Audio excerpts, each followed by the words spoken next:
It's Philosophy Talk.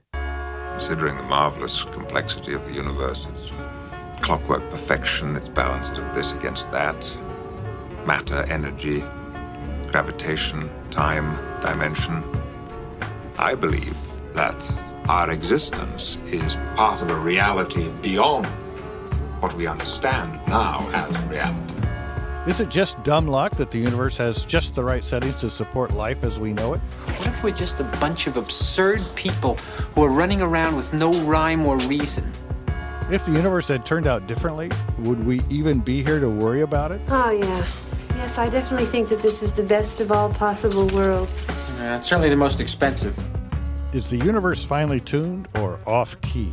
Was it tuned by a master tuner? Our guest is Robin Collins from Messiah College. God and the Fine-Tuned Universe, coming up on Philosophy Talk.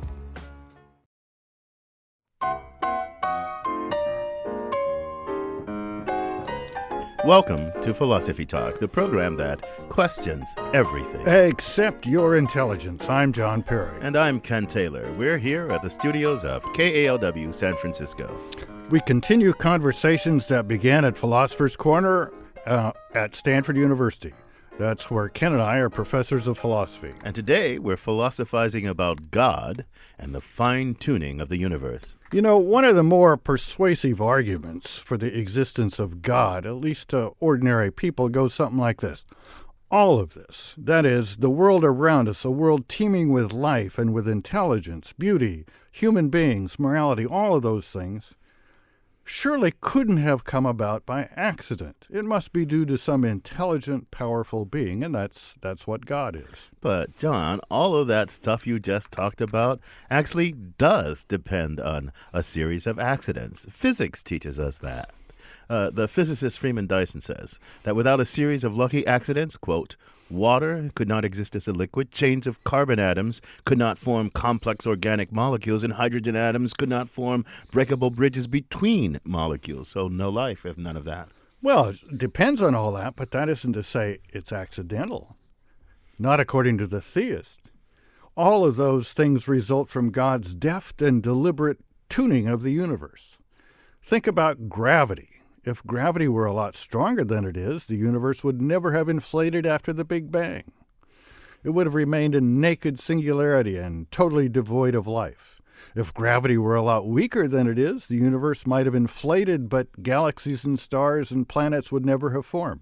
No planets, no life, no us. That's great. Lucky for us. Gravity is no stronger and no weaker than it is. We live in a Goldilocks universe.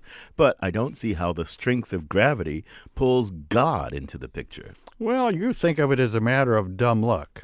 But why suppose that? That's precisely what the theist denies. It's not a matter of dumb luck. It's a matter of divine planning and choice. But what gives the theist the right to say that? That's what you still haven't told me.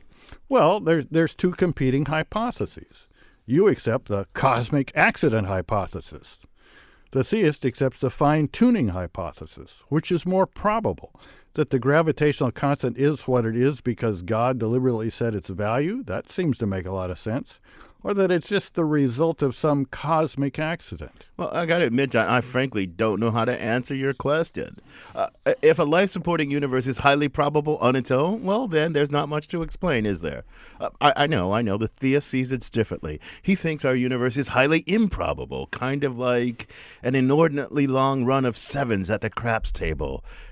And he thinks that this improbable universe needs an explanation. And I sort of I see the point. If our universe were like an inordinately long run of sevens, I might agree. But frankly, I don't know how to determine whether a life-supporting universe is independently probable or independently improbable in the first place. Well, maybe an analogy will help. Suppose I found an aquarium in your house with water and plants and food in just the right combinations required to keep a goldfish healthy and happy. A little bit less and they starve. A little bit more, the water turns putrid and they die. Which is more probable, that the tank is just there and perfectly balanced by blind chance, Or that somebody did it on purpose. Well, I got to admit, it's clearly the latter. But I already knew that well-maintained fish tanks don't just pop into existence at random. But the universe is different, isn't it? I mean, how do I know what kind of universe is more or less probable? Well, physics tells us. We've mentioned gravity. That's just one of about 26 parameters that have to be set just right for a universe that supports life, that's human-friendly to develop. We know just from the example of gravity that it's very improbable. As a matter of fact, there's really an infinite number of combinations because these are all continuously variable parameters, I think. So it's just astoundingly improbable that gravity would just have the right strength and all these other things would work out. I mean, you got to admit that something that improbable, you want to have an explanation, and you really don't have one, and the theist does. But look, you don't get to explain the improbable by appealing to something even more improbable. But isn't that just what the theist is trying to do? Wouldn't his hypothesis require the prior existence of a creator-friendly universe with parameters of its own in that universe that have to be set to allow for the development of such a powerful and wonderful being? Come on, how probable is that? Well, what you're trying to do is hoist the theist on his own petard. You are suggesting that the theist argument will only seem plausible if one already sees the existence of the creator that the theist uses to explain the universe as not completely implausible, and thinks that this creator won't have to require a similar explanation for its existence. That's exactly right. That is what I'm trying to do. I don't know if I've succeeded, and I admit that there is a lot more to say on both sides of this really complicated and deep issue. And to help us to begin, we sent our roving philosophical reporter, Caitlin Esch, out to talk to one of the world's leading cosmologists about what our universe might have been without the fine-tuning. She files this report. You know those plot lines where a character turns right instead of left and her entire life changes? What if at some point in the past 13 billion years, things had happened a little differently in the universe? At the physical level, if the universe isn't tuned right, then there isn't any matter, there isn't any life there, so there's no possibility of us being and us thinking. George Ellis is a cosmologist and professor emeritus at the University of Cape Town in South Africa. He says the chance that the universe would turn out as it did, full of life, was just incredibly unlikely. What's the more likely outcome? The more likely outcome is dead universes, universes where everything's dead either because it's all collapsed into black holes or it's all expanded forever and there aren't any structures of any interest. Like in the 1979 sci-fi film The Black Hole, about a mad scientist who tries to enter a black hole to study it. The most destructive force in the universe, Harry. Nothing can escape it, not even light. I had a professor who predicted that eventually black holes would devour the entire universe. Why not? When you can see giant suns sucked in and disappear without a trace? Ellis says there are many physical parameters that need to be in place before life can exist. For example, gravity and kinetic energy. Kinetic energy pulls things apart, and gravity pushes them together. The universe had to get that ratio just right. If you have too much kinetic energy, no structures ever form. There's no galaxies and there's no stars, there's no life. If you have too much gravity pulling things together, everything collapses into a black hole, and that's the end of things and so no interesting structures form because everything's gone into black holes. So you need a nice delicate balance. So after you've got a universe that is not collapsing on itself or expanding forever, you need an environment that can sustain life, an energy source, nutrition, reservoirs of carbon, phosphorus, nitrogen, and oxygen. And of course, to get life going, you need a cell. The fact of the matter is, despite all of our efforts, we do not know how the first cell got going. From there, you need two cells working together. Once you have that, evolution kicks in and you're on your way. You then have to get a nervous system going. You have to start sensing light, sensing motion, and all of that. You have to start getting neurons fitting together.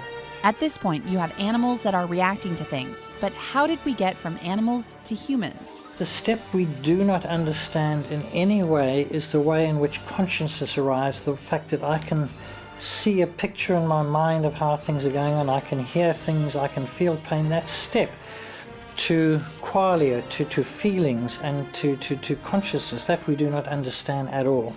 So how did we get to where we are? Is it a coincidence that our universe developed the way it did? Or did something make that happen?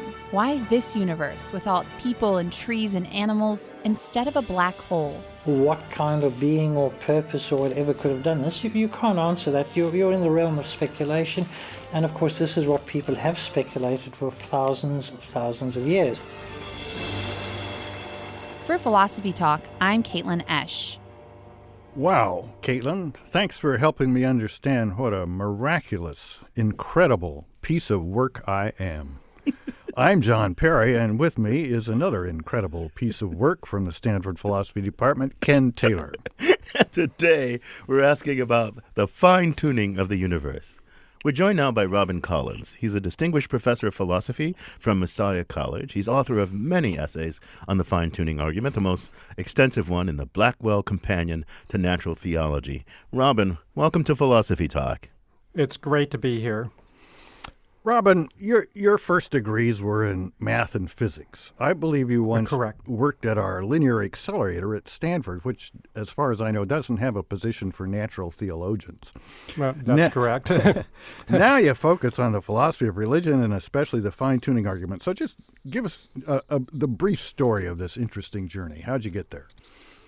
Well, when I first went to college, I had become a Christian, but had many doubts about many aspects of the Christian faith, including the existence of God. So I eventually took a third major in philosophy, which I thought attempt to sort through the philosophical issues. And then I went on to graduate school in theoretical physics at the University of Texas at Austin. And during the afternoons, instead of doing physics, myself and a couple of my office mates, we would end up talking about religion and God, et cetera, et cetera. So I went on and eventually applied to graduate school in philosophy and was interested in philosophy of religion. And then that was in the 80s, and some books had just come out in the 80s on the fine-tuning. But it wasn't until later when I started teaching philosophy and going through the arguments for the existence of God, I got really interested in the fine-tuning argument and how to formulate it as a significant argument. Okay, well, let's turn to that fine-tuning argument now. Maybe if that'd been available in the 60s when I went through a kind of a similar college career, instead of falling into a black hole of agnosticism and atheism, I would have ended up being a believer. So let's give it another try. Now, when we see improbable events within the universe, we think that they require an explanation. I grant you that. But how should we think about it when the universe itself is at issue? Not something in the universe, but the universe itself. I'm just not sure I know how to think about it, and I'm not sure that the fact that the universe is a human-friendly place requires an explanation. Can you help me out there? Yes, I don't like the way the question is framed as require an explanation, because I'm not sure what you mean by require. So I frame it a different way.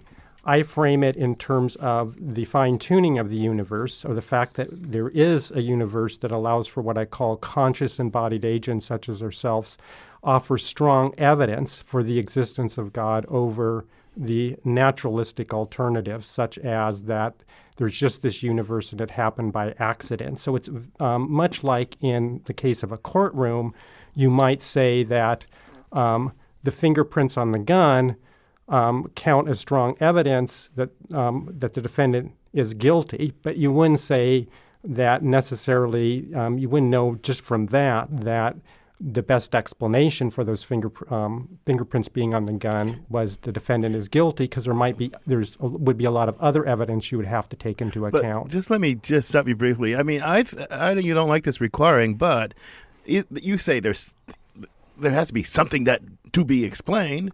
The fact of a life-supporting universe. I mean, I don't quite see. There's explanations of life in the universe, molecules, and I don't see. Is there really something to be explained that's mysterious? The bare fact of a life-supporting universe. Why is that a mystery in need of explanation? Well, it's not. A way I would frame it is it's very surprising. If you did not know, let's suppose you were an unembodied alien and you did not know whether there was life-permitting universe, and you found out that the constants had to be just precisely set right in, let's say, in the case of the cosmological constant, 1 part in 10 to the 120th power, which is 1 followed by 120 zeros. That level of precision, I think, and you knew there was only one universe, I think there wasn't a God, I think you would find it extremely surprising that such a universe existed. And so it's really the surprise factor here that I'm focused in on. You're listening to Philosophy Talk. Today, God and the fine-tuned universe. In our next segment, we'll ask this. Do we really need God to explain why our universe sustains human life and consciousness? Physicists came up with gravity, radioactivity, and quarks. Don't they have something in their bag of tricks that can explain this? Humans, gods, and physicists.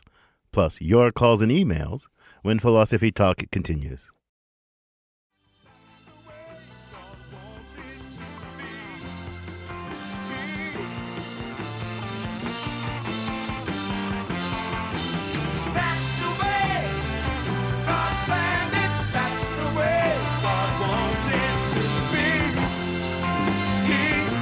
A universe perfectly tuned to human life. Is that the way God planned it? I'm John Perry. This is Philosophy Talk, the program that questions everything except your intelligence. I'm Ken Taylor, and we're questioning the fine-tuning of the universe. Our guest is Robin Collins, whose chapter on the fine-tuning argument can be found in the Blackwell Companion to Natural Theology. So, Robin, for completeness, we've got 2 hypotheses on the board. We got the cosmic accident hypothesis and the fine-tuning hypothesis. But there's a third one that we haven't talked about. Maybe the fine-tuning argument is less mysterious than the cosmic accident hypothesis. Maybe. But there's another one, the multiverse hypothesis. It says that all the universes that could possibly exist actually do exist.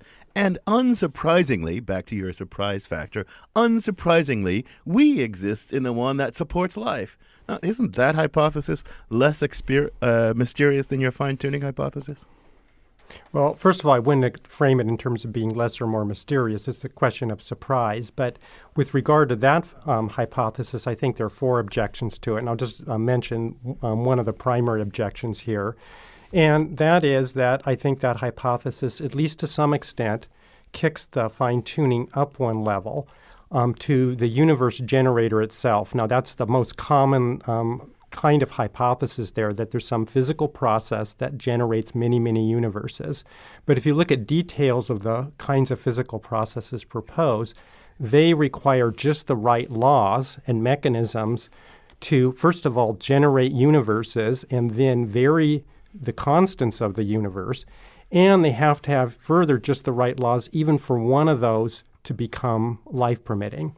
So you have fine-tuning then at the level of the universe generator itself. Robin, so that seems like, to me, a non-physicist, a pretty compelling objection. I mean, I just find the multiverse idea kind of baffling. But I wonder if a similar objection can't be made to your view, which we kind of hinted at the beginning. I mean, you've got a creator that's does the fine-tuning. So that creator has to exist in some sense before, antecedent to, or outside of the universe. But where did that creator come from? Doesn't there have to be a creator-friendly universe that had just the right parameters for the creator to come along? Okay. In the case of the creator, there's a variation of that question I usually get is when the creator need to be designed or fine-tuned. Mm-hmm. If you look at traditional theism, the creator, first of all, is thought to be necessarily existent. And second, the creator, and this was long before the fine-tuning, this was the plausible view, both in the West and in the East, where you have like Hindu versions of theism. The creator is thought to be not only necessarily existent, but have no internal complexity or very minimal internal complexity. And that's why the creator's attributes are unbounded. Whenever you have internal complexity, you need bounds, like you have, for example, in a watch. There's a bound between the gears in the watch and the springs. I'm talking about an old-fashioned watch here. But if the attributes like God's power or God's knowledge are unbounded, then there's either no or very minimal internal complexity. And so this has been called the doctrine of divine simplicity. But Robin, okay, there's a lot of theologizing you could do about what the attributes of God must be like in order that you ward off John's objection, right? But that's completely ad hoc, it seems to me. It's a kind of saving maneuver, but in the end, it seems to me that your hypothesis, whatever I give you, your creator has no advantage over either the multiverse hypothesis or the single universe hypothesis, because at the bottom of each is a brute fact. And you basically said, well, I'm going to take God as a brute fact. It all stops in a brute fact. Now, why are you more satisfied with the God brute fact than with either the multiverse brute fact or the single universe brute fact? I have no idea why you find that one more satisfying than the other brute fact. Let me first say why it's not ad hoc. A hypothesis is only ad hoc if it's made up to save the hypothesis from refutation. But this belief about God was there long before the evidence for fine-tuning, long before this kind of objection was raised. So that's point number one. But point number two, at the bottom, there is always going to be mystery. So if you use your criteria of, well, you get mystery at the bottom, whatever hypothesis you invoke, then you wouldn't infer to anything, even in science. No, that's not true. That's not true. That's not true. I mean, there's lots of causal chains. There's lots of explanatory chains, a hierarchy of explanation. In the end, though, explanation bottoms out in a brute fact. The atheist materialist says the brute fact is the Big Bang at the beginning of the universe. That's the Big Bang. Maybe there's more of a brute fact. We're going to find some brute fact. So look, these 26 things, maybe we'll find a brute fact through grand unification that from one parameter, all the values of the other parameters follow. We don't know that yet, but we might think our theory is incomplete, but it's still going to get to a brute fact. Where explanation stops, it stops. And you have a stopping point, but I don't see that your stopping point has any better grounds for the materialist atheist stopping point for explanation. What you have in the case of the materialist atheist is an enormously coincidental brute fact. In the case of the theist, you don't have enormously coincidental brute fact. And if you put it in my evidential terms, what happens is before the fine-tuning evidence came along, you had a judgment about theism versus atheism. But then the fine-tuning evidence, a way I like to think about the fine-tuning evidence, made the atheist hypothesis a lot worse than it was before, because before you could believe, well, it wasn't just highly, highly coincidental. Now you have not only being this kind of ultimate bottoming out mystery, but now it's an extremely coincidental mystery. I mean, you're talking about 1 part in 10 to the 120th power, the case of entropy, 1 part in 10 to the 10 to the 123rd power, just enormous precision. So Robin, I kind of agree with you on 2 points. I don't think your hypothesis is ad hoc because it wasn't made up for just this purpose. And I do think, as a sort of materialist atheist, that the fine-tuning facts are not about me to convince me to give it up, but they're not what I would have expected.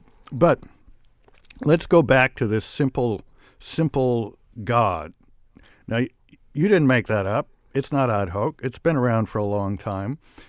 But it hasn't been around since the Old Testament. It came around, at least in the Christian tradition, from philosophers and theologians, and they had arguments. And a lot of people think those arguments haven't stood up well over time. For example, the idea that Descartes and others had that, a complicated mechanical thing couldn't think. Well, we know that complicated mechanical things do think, and when we look at nature, we find that any time there's planning or knowledge, there's always this complexity that's denied in the case of God. So you must have some other reasons, or you must think those traditional arguments were pretty good. You're not just accepting this because Aquinas or somebody like that said it, are you?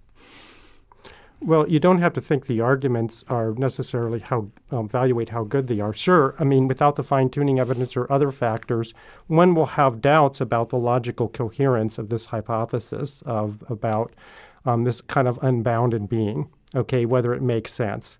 But one will also have doubts, I mean, this is before the fine-tuning evidence, about the universe just being always existing or beginning, in the case of the Big Bang, on its own without any further explanation. So it's like having two candidates, A and B, okay, and we don't really know which one to choose. And then suddenly, and this is what I would view an analogy for the fine-tuning evidence, really bad dirt has been dug up on candidate B. And given we have to choose between the two, even though we still have our doubts about candidate A, how well these other arguments work, or maybe just our religious experience or intuitions, now candidate A is looking a lot better, and I think I would go vote for candidate A. You're listening to Philosophy Talk. We're talking about God and the fine-tuned universe. And Pam from San Francisco's on the line. Welcome to Philosophy Talk, Pam. What's your comment or question? Thank you. Good morning. Well, I find the possibility of a supreme being that created the universe much less realistic and much less believable than the idea that it happened on its own. And I think that the difference now is that when people first created in their minds the idea of a God, they only knew this universe, so it seemed, wow, amazing that this happened. And now I think we know that there are many, many universes, and there's many, many solar systems, and we're just one little tiny place. Yes, this random thing happened. So thanks for the comment, Pam. What do you think, Robin? You got a response to that? Well, I don't think that this new evidence we have about the size of the universe actually makes its existence on its own more plausible, as the caller assumes, but actually less plausible. The more we've found out about the universe, the more we've seen how much fine-tuning it needs, and more even the age and extent of the universe, if you want to, reflects the attributes of its creator, eternality and infinity of its creator. So I don't see anything that we found out about the universe in that way as taking away from the plausibility of the God hypothesis and increasing the plausibility of the that it would just hear as a brute fact, but just the opposite. So Robin, we've got some email here that kind of gets back to a question I asked you earlier. This is from Joe, and she says, probability is a human construct, an outcome of our patterned way of seeing the world.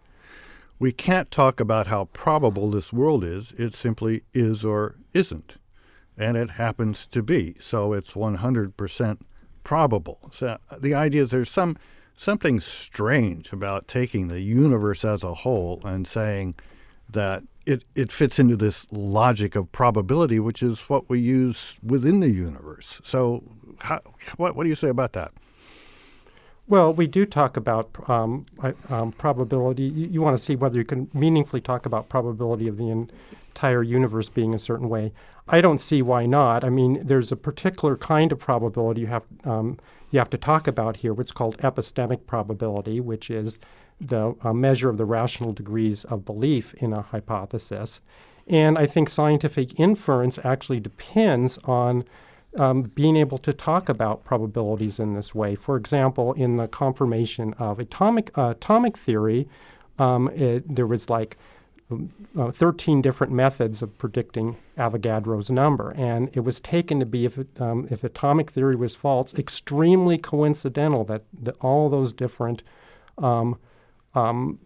ways would yield about the same result. And so here you're talking about a sort of what philosophers call an a priori probability. A probability judgment's not based on statistics. There's only one universe to be talking about, and yet still we're using probability talk, and it's fitting into scientific confirmation. So I think if you want to deny that, then you're going to have problems with your the reasons why we accept various scientific theories. Well, I mean, I'm a little confused because I would have thought you would appeal to what philosophers call logical probability. So if you don't know anything about a die, except that it has 6 sides, then you have a 1 in 6 chance for each side coming up. If you know more about it, then it may not be a true die, and so you may have to change that. Epistemic probability is what the chances are given the evidence we have. Now, I would think in terms of epistemic probability, the universe being the way it is 100% probable, as Joe says. So I think it seems to me what you would want would be to appeal to logical probability. That is, we have these 26 parameters, and logically speaking, we don't know of anything that would make one combination more likely than another. You could go with logical probability. There's other issues I have with logical probability. That's the way Richard Swinburne does. But if you want to use epistemic probability, then you have to treat our existence as what's called old evidence. And so you do a standard procedure of subtracting it out. And then that's why I use the idea of the unembodied agent who doesn't know that there's embodied beings in this universe. And then how probable would that agent judge, having the kind of relevantly the same faculties as us, how would it judge how likely it is for such a universe that's life-permitting to exist? That's complicated stuff here. I'm going to let a caller in here. That is complicated stuff. John in Oakland's on the line. Welcome to Philosophy Talk, John. Hi there. This is a great show. Thanks for having me. I just had, I could go on forever. I'd love to just sit around and talk for 3 days about this topic and nothing else. Can't do that on the radio. To limit myself, I would say that perhaps there's a problem in that there seems to be in this conversation a dichotomy between the atheist mechanistic point of view and a very kind of Judeo-Christian monotheistic point of view. And maybe if you looked at other religious traditions or other views, things might fit better. Like I know that there's a lot of mythology that involves, the beginning of the universe is chaos, and then these things sort of arise out of the chaos and create order. It's not created separately, someone outside. It's the universe itself creates these things, and then from those primal, whatever you want to call them. John, it sounds to me like you're suggesting you could be a kind of theist, right, or something. The universe begins and it settles down. That's a kind of very modern kind of thing. The universe begins as a chaotic system. It settles into some less chaotic state, and it's kind of random. That a religion could endorse such a view. Do you think that there's anything to that, Robin, briefly? Well, let me say the Western conception of theism is perhaps not the only one you can go with, but I think any conception that is going to take away the surprise of the fine-tuning or explain it has to meet two criteria. First, whatever conception you have should not kick the fine-tuning up one level. So if you have this primordial chaos, then the question's going to arise, well, why is that? Isn't there going to have to be laws, special laws, to make it all come together to get a fine-tuned universe? And so it looks like that's going to kick the fine-tuning up one level. Second, whatever entity, principle, or et cetera you hypothesize, it must be such that it has the right attributes or features such as it renders the existence of a life-permitting universe unsurprising. And I think in the case of God, it does that. You're listening to Philosophy Talk. We're talking about the universe and its finely tuned parameters. In our next segment, we'll ask what reason there is to suppose that the intelligent forces responsible for fine-tuning, assume there are such, have any of the attributes religious people think God has, like benevolence or even giving a whit about human existence and happiness. A benevolent creator? A bored practical joker? A creator who designed the universe to make Stalin, the bubonic plague, and nuclear weapons possible? When Philosophy Talk continues. In the fury of the moment, I can see the master's hand.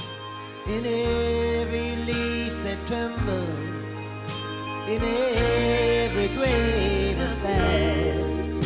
Evidence for a designed universe in grains of sand? How about kitty litter? I'm John Perry. This is Philosophy Talk, the program that questions everything. Except your intelligence.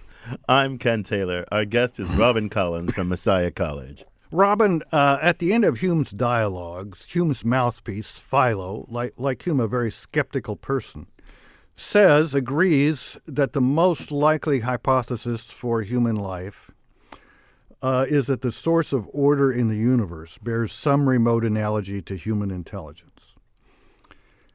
So he accepts something along the lines of the fine-tuning argument, the most likely source of order in the universe. But then he adds that there's no reason to infer anything further that would provide guidance on how human beings should live their lives. We know that this being, the best evidence is that this being is intelligent, and on your view, set the parameters for human existence. But what did he want out of that? Was circumcision important to him? Was human happiness important to him? Do we really know anything about this guy or girl or this committee on the basis of the fine-tuning argument?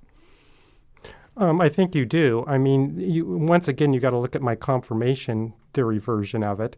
And the criteria I'd mentioned before is that it shouldn't have fine-tuning. You shouldn't kick it up one level. So that means you have the unbounded attributes. And you have to have a motive for that being creating a life-permitting universe. And that motive has to be non-arbitrary. And I think the only non-arbitrary motive you're going to get is some sort of goodness, some value. Because if you perceive something as being valuable intrinsically in and of itself, then it's non-arbitrary. That you're going to be motivated Robin, to slow bring it down. about, given you're perfectly free. Robin, if you import motives to this simple being, aren't you denying its simplicity? Well, I only said it's minimally simple. I mean, it didn't say... Simplicity I didn't comes in subscribe to degrees? Yes, it comes in degrees. So, I mean, as Richard Swinburne would say, all you have to actually assume is God is perfectly free, unbounded in freedom, no bounds on God's freedom, and omniscient. Then God perceives moral truths, that certain things are intrinsically good. And then there's a logical relation between perceiving something as good and being motivated to do it. So then God is motivated to bring about this sort of world. If you don't ascribe any sort of Robin, you got to slow down because I don't get it. Okay, only a God who is intrinsically good, who has intrinsically valued something, the universe, could possibly create it out of a motive. What about a God who's just bored and intrinsically values his own entertainment and creates us as an instrument of his entertainment? Sounds like you got some kind of a priori argument to rule that out, but I'm afraid I don't get it. Well, such a God could exist, but it wouldn't be confirmed by the fine-tuning evidence. Why not? It's like saying, why not? Okay, let me give an analogy. You have to have some a priori reason to think that that kind of being would bring about this sort of universe, not a reason you kind of generate after the fact. So let me give an analogy. Let's suppose, John Perry is the lottery commissioner, and Ken. You win the lottery. Then somebody might be suspicious there was some, corruption going on, okay? Because you would have at least some reason to think John would pick you because he works with you versus anybody else. But let's suppose John just picked Joe Doe, Joe Doe off the street, won the lottery. Then you could say, well, maybe John had a motive for picking Joe Doe. But well, why would he have a motive for picking Joe Doe versus anybody else? So you've just transferred the coincidence up one level to why he would have a motive for picking Joe Doe versus all the other, let's say, citizens of California. Oh, okay, Robin, but let's get back to the question. Let me give you an analogy. So first, let me point out that the roots of our religion were thinkers who had no idea what we now know about the physical universe and its size and the relatively remote and insignificant place from a physical point of view that the Earth plays.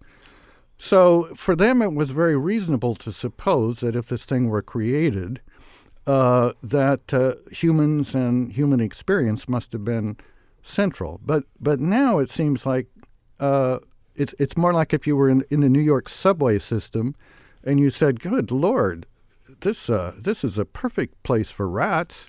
That must have been what it was built for. And you would have missed the overall purpose. Isn't it likely that in our insignificant little corner of the universe, we have no idea what motivated God? Even if we grant that your theory about the kind of thing that would motivate the Creator is right, why would it be human happiness? Why would he have designed such a big universe to attain for a little bit of time on a little speck over in the corner something called human happiness? Isn't it much more likely that there's something else going on that we're just not aware of? Well, first of all, I don't think the size has anything to do with it because, God has infinite resources. You only worry about size if you were limited in resources. And second, I don't think, you're not going to get from I think, the fine-tuning alone to theism. That's why I cast it as a confirmatory argument. There's other considerations come into play. You have to think that at least is some sense viable, but Robin, this kind of God. I'm playing along with that. I'm starting with the faith that you can imagine coming out of as a Catholic and then you are aware of the physical universe, not just the fine-tuning, but the rest of it. If God is, as you describe, he's unlimited. He didn't need to create a huge universe. If you think he has to have motives for what he does, then what's the motive? You're just brushing that off. But I think the most probable explanation, given the a priori belief in a creator, is that we're really a very insignificant part of the creation. Let me push John's point just slightly differently, but I intend to be piggyback on it, and then you can respond to both of us. So, okay, imagine all the possible life forms, the really cool possible life forms that there could be, better than us, less fallible, less imperfect, less immoral, that God could populate the universe with. I suppose that if I believe in the fine-tuning argument, it's got to be kind of surprising if suppose it turned out that we were alone. It would be surprising that God chose us, right? So I see. Is this a consequence of your argument? That all the possible good life forms there are, they should abound in the universe. They should be profusely abundant. How about that? Well, any life form that is better to realize than not, I think God would have created them. So I think that maybe that's the case. Theism gives us reason to expect that there's other life forms that embody what I call embodied conscious agents and unembodied conscious agents.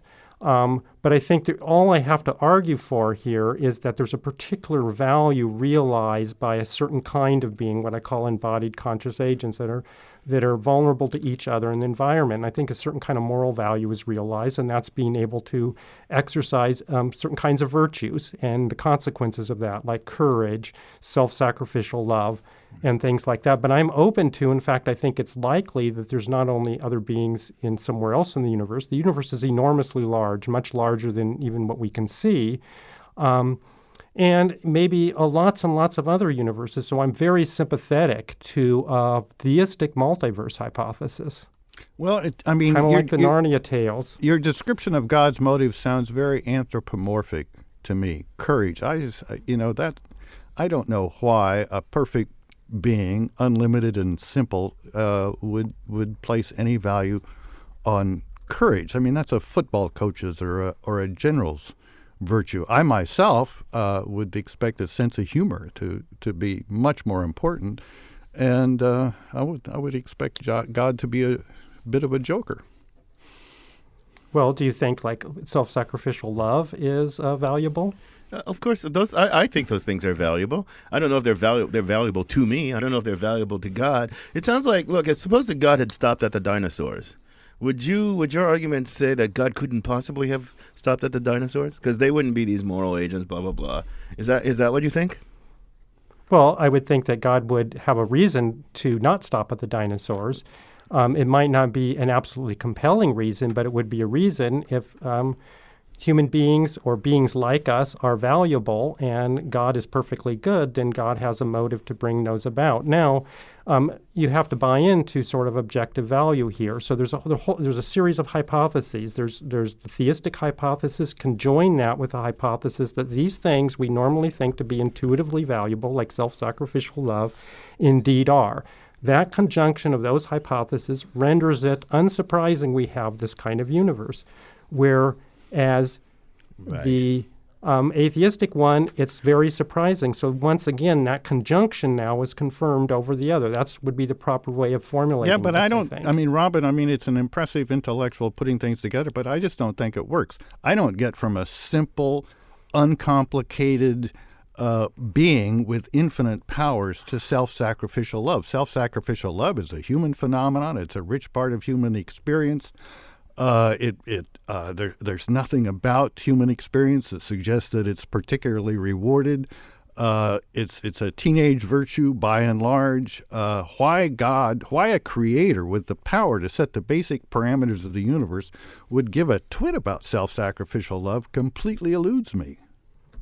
So, do you think there's anything valuable about our kind of existence that's objectively valuable? You're throwing in words objectively that I don't understand. You could say really, truly, stamp your foot. But yes, I think it's humanly valuable, and that's fine with me. But I think we've got something clear, I think, through this. This is a complicated issue. But it seems like a lot of the weight is not carried by the fine-tuning argument alone, which was John's point when we started this. But it's a fine-tuning argument plus a lot of theology, plus a lot of what we call in the trade meta-ethics about what values are. In fairness to Robin, he's been upfront about that. I agree. I'm just saying that we've gotten very clear about that. One last response, Robin, and then Can I just say something about that? Yeah, That's really once quickly. again like the courtroom analogy. The fingerprints alone aren't going to carry the entire weight. You're going to have to were there witnesses that saw the person somewhere else at the time of the shooting? So that's life. I mean, that's how arguments work. Right. So the fine-tuning argument is about God's fingerprints on the universe, but not more. But on that note, Robin, thank you for joining us. This conversation has tuned my sensibilities quite finely. Oh, thank you. Our guest has been Robin Collins. He's a distinguished professor of philosophy from Messiah College. He's author of many essays on the fine-tuning argument. The most extensive one is in the Blackwell Companion to Natural Theology. So, John, are your thoughts finely tuned here? Well, my thoughts are always a little bit roughly tuned. You have to be a pretty good tuner to get everything to fall out right. But, I'm always impressed by somebody said philosophy has many mansions. I forget who said that. And philosophers go different ways. There's some really smart people like Robin that we talked to and Richard Swinburne who've really been impressed by this fine-tuning argument. I've read philosophers about it. I've heard physicists like Ellis who were impressed by it, and I even heard a very good talk at my Rotary Club about it. So it is an argument that moves people. Does it move me? No. I'm not sure it moves me either, but this conversation continues on our blog, theblog.philosophytalk.org, where our motto is cogito ergo blogo. I think, therefore I blog. You can also follow our tweets on Twitter and find out more by visiting our very active, ever-growing Facebook page. Now we fine-tune our philosophical speedometers with Ian Scholes, the 60-second philosopher. Ian Scholes. When I was a kid, there was a large, stupid fellow, Lyle, who would lie in wait for me in my paper route to beat me up. The beatings weren't painful, really, because he wasn't very strong, but he was very large. He would hinder my movements by sitting on me and letting his soft fists rain down like bags of pudding. He would do this until his arms got tired, then he would lumber to his feet and waddle away. I would get up, dust myself off, continue delivering papers. All in all, I'd say roughly 20 minutes of my day were lost in this manner. Whenever I hear arguments that suggest God exists because we exist and are conscious, I find myself thinking of this lumbering giant. We are both alive and conscious, hooray, miraculous, but so what? That notion might eventually bring me comfort on my deathbed, knowing that I'm going to a maker who not only brought me into this world, but also large, stupid bullies as well, not to mention bumblebees, tyrants, polio, blizzards, and puppies, thank you, God. But when you're 10 years old, such thoughts do not bring comfort. Fortunately for me, this was the middle of the Cold War. I didn't actually watch or read the news, but the news had a way of trickling down. I got an idea, more than an idea, had the ring of truth. Russia was beating up Hungary and other small nations. Lyle was beating up me, a small person. Russia did not care about the rights and happiness of those people it stepped on. Lyle did not care about the rights and happiness of me. I actually made a list, wrote it down, and concluded that Lyle was a communist. Next time Lyle lay in wait, as he laid into me with his fists, I laid into him with words, informing him that by his behavior he was no different than Russia. He was a communist, a commie. Lyle's fists fell down upon me in a flurry. He began yelling at me to take it back. Suddenly, he started crying. He lurched off me, lumbered away. I got up, dusted myself off, and went back to delivering papers. So what did it all mean? Our little encounters were not exactly what I would call purpose-filled. Certainly it could be that purpose eluded me, or it could be that these encounters were merely meaningless events in an absurd universe. I can't prove either statement, but the statement, sticks and stones may break my bones, but words will never hurt me, well, tell that to Lyle, pal. He never bothered me again. Bricks and stones may break my bones, but talk don't bother me. I gotta go.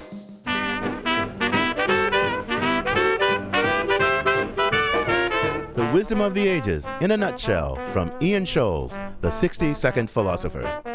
Philosophy Talk is a presentation of Ben Manila Productions and the trustees of Leland Stanford Junior University. Copyright 2013. Our executive producer is David Demarest. The program is produced by Devin Strolovich. Laura McGuire is our Director of Research. Thanks also to Chris Hoff, Merle Kessler, Dave Millar, Jimmy Tobin, Tran, Carola Kreitmar, and Mark Stone. Support for Philosophy Talk comes from the Templeton Foundation, and also from various groups at Stanford University, the Friends of Philosophy Talk, and the members of KALW San Francisco, where our program originates. The views expressed or misexpressed on this program do not necessarily represent the opinions of Stanford University or of our other funders. Not even when they're true and reasonable.